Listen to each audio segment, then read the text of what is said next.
દોસ્તો, આ વડીલ દાદાને તમે જુઓ, એકદમ શાંત આ ખુરશી ઉપર એકલા બેઠા છે.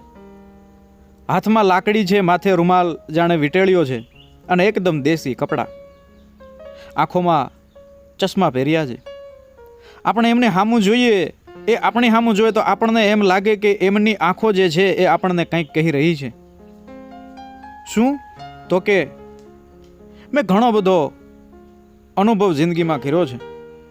મારા ભવ્ય ભૂતકાળની વાતોમાં તો અનેક ગણો સંઘર્ષ અને અનેક ગણો સંતોષ પણ છે. હા, અમે એવી કોઈ મોટી નિશાળોમાં ભણ્યા નથી અને કદાચ જાજુ પણ નથી ભણ્યા, કદાચ સાવ પણ નથી ભણ્યા, પણ અમારી પાસે જીવતરના મૂલ્યનું જે ભણતર અને સાથે પાછું ગણતર એ અઢળક છે.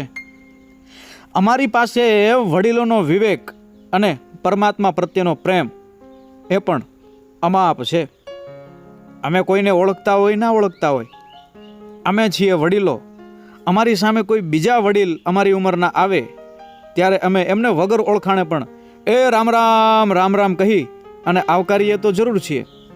ત્યારે આ વડીલ જાણે એમ કહી રહ્યા છે કે અમે અમારા જીવનભર મોટી મોટી હોટલોમાં કદાચ ખાધું નહીં હોય, પણ અમે ઘરની માલિપા ભલે પછી અમે છાશમાં એ રોટલો મહળીને ખાધો હોય છે, પણ અમારે મન એ તો 56 ભોગ રહ્યો હશે.